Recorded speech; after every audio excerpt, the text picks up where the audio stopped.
And all of a sudden, I think the day is the day we're going to head west.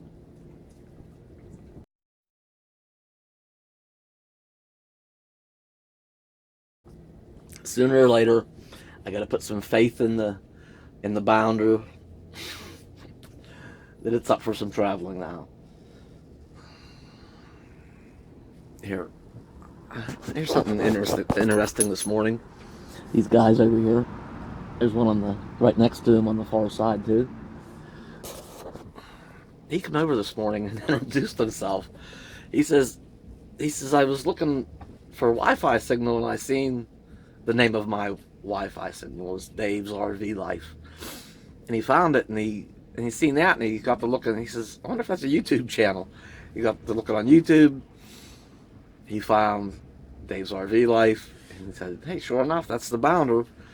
And he watched the video where I got rid of the Tioga and picked the bounder up.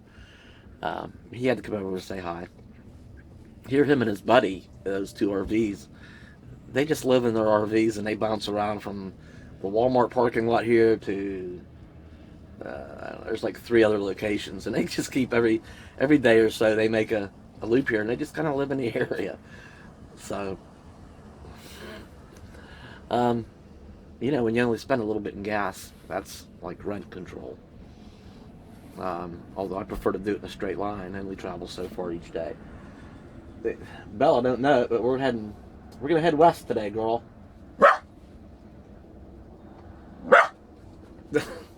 we might end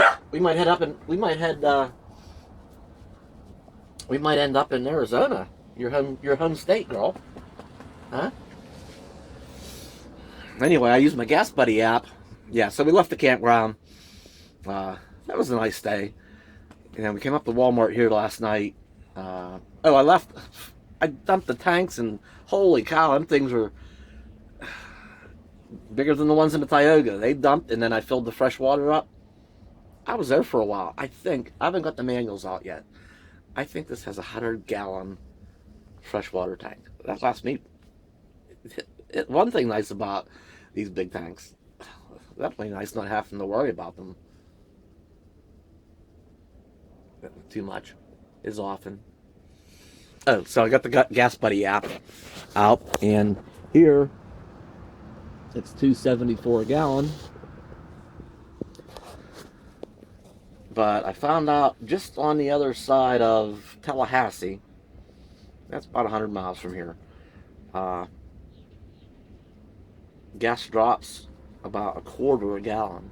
I think I got, yeah, so I set my maps. We're going to head toward, go get gas, and we'll get our first official numbers on what kind of gas mileage this gets.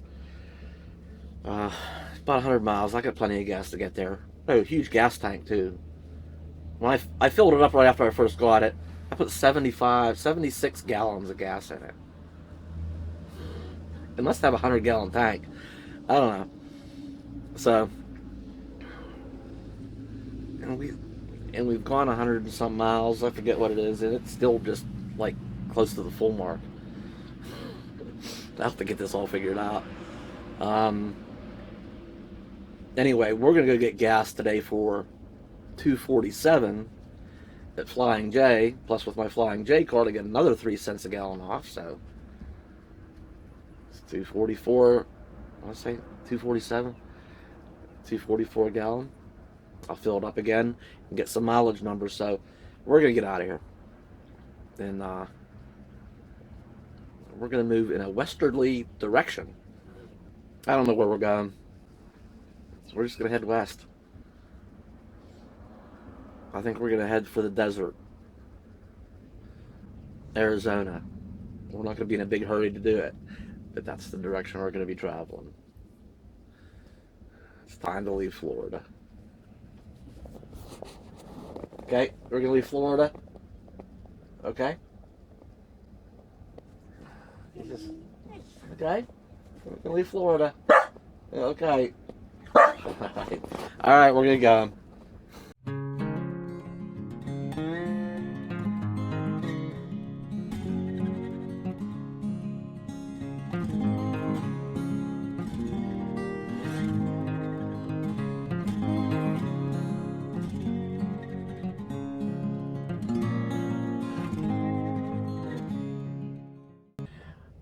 have to figure out how to work this dash cam from here. It's way up there in the dashboard. I think it came with a remote. I'll have to find it because I can't reach it while I'm driving. Anyway, we've made it to the other side of Tallahassee. We're here at Flying J. Paid $2.44 a gallon.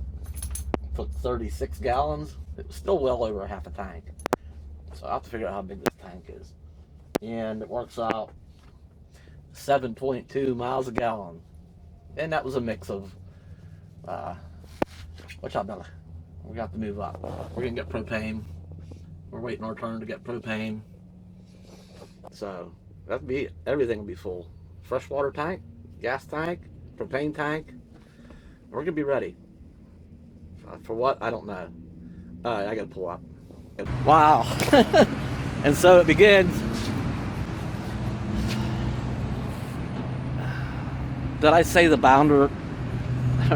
Probably Class A's in general have bigger tanks than Class C's and smaller Class C's, but I think the Bounder's known to even have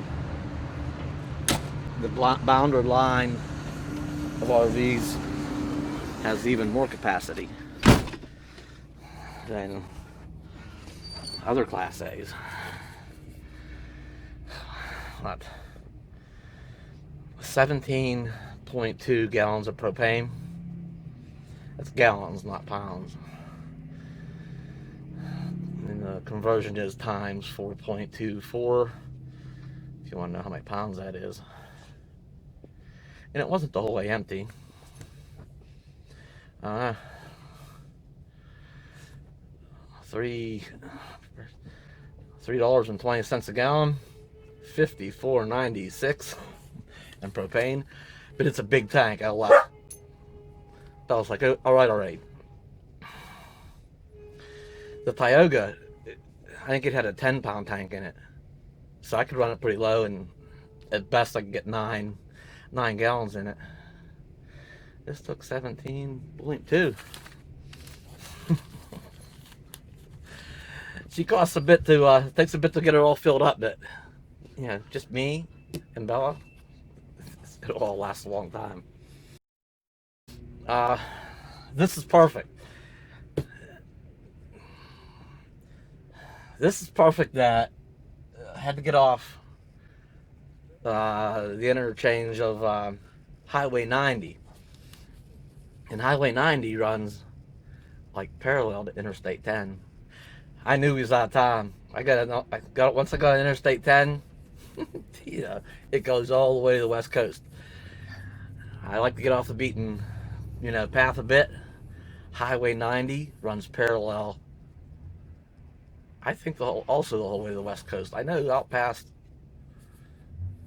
well, into West Texas, and I'm not sure so much in New Mexico, and I don't know, I'll have to look at all that. Anyway, we're off the interstate. We didn't go too far. So yeah, there's Highway 90. We're gonna be traveling from where we at? Where it intersects just west of Tallahassee, Florida.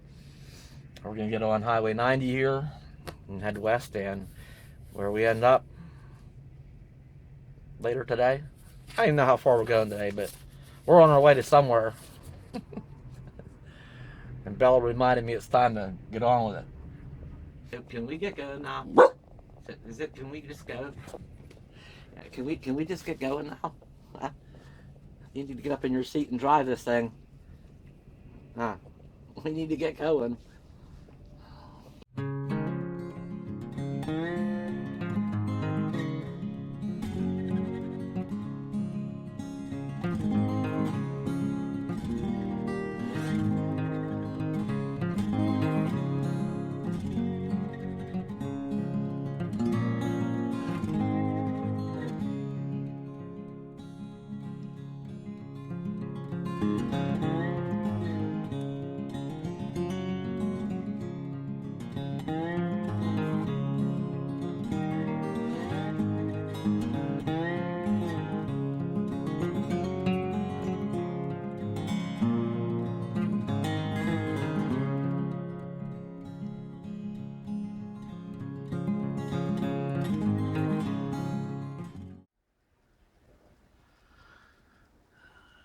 We've seen damage and destruction.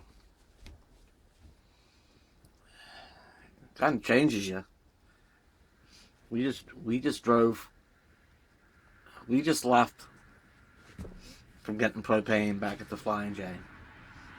And when we got to Quincy, Florida, I started noticing, broken trees and stuff, and I realized, it didn't even occur to me. I realized we were entering the path of Hurricane Michael. And the further we got in, it started getting worse and worse, and we drove for a while and looked like, okay, maybe we're getting to the other end of it. But we've driven the other side of Chattahoochee, and we're in Sneads, Florida right now. And it's as bad as anywhere. I don't know how far it goes on, how wide the path was. I'll show you here. And I'm going to run the dash cam here for a little bit when we pull out of here, because there's an intersection back here that really sums up a lot of it. But okay, now everywhere. Now a lot of cleanup has gone on already. Let's see if we can get some better focus here. Yeah, just everywhere there's piles of cleanup. Probably isn't the best camera to do this, but there's siding ripped off and tarps everywhere on people's roofs, and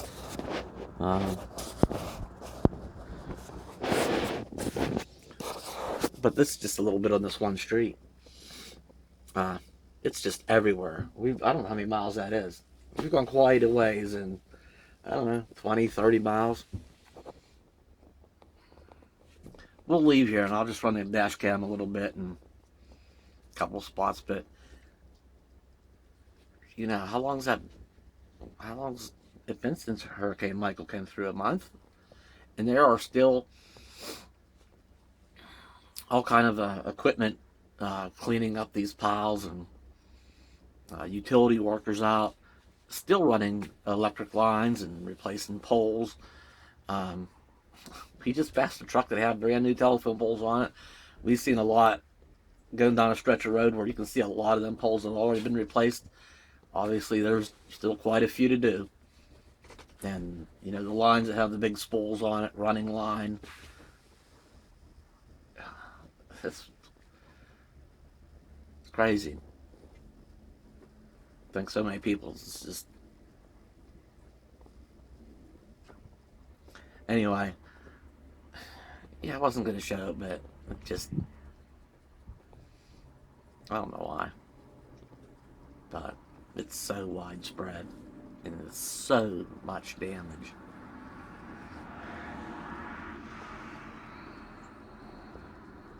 Anyway, let's go.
How devastating is that?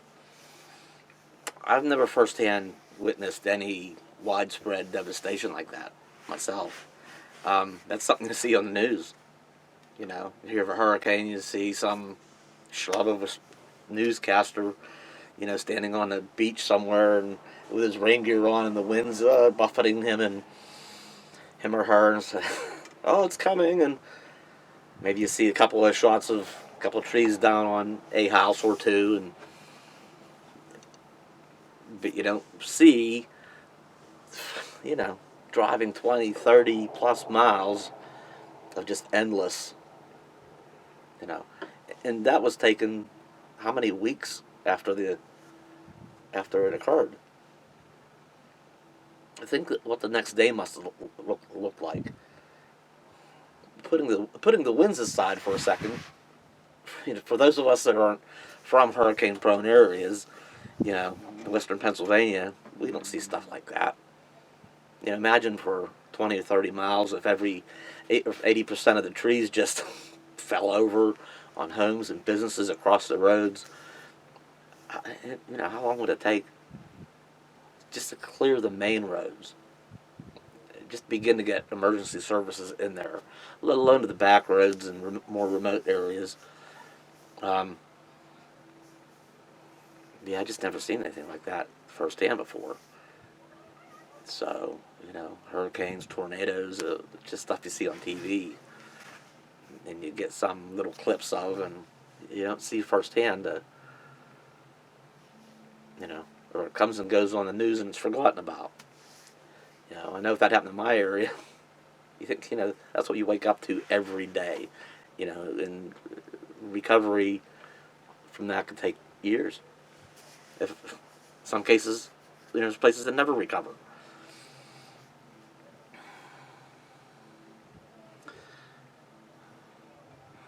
Yeah, you know, think if you look back some,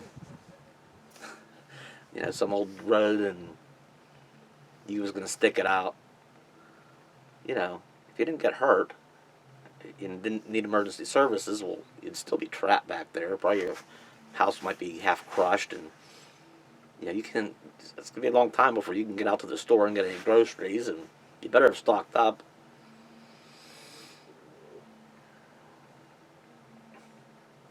I don't know. If there's something like that going to happen in your area, and they say to evacuate, evacuate. You may be stuck there a long time before anybody ever gets to you for help or supplies. Hmm. If you've never experienced that before, even if you have, I hope you never do again or you never will. That has been horrible. So, that's all. I'll end this video here. I'll see you next time.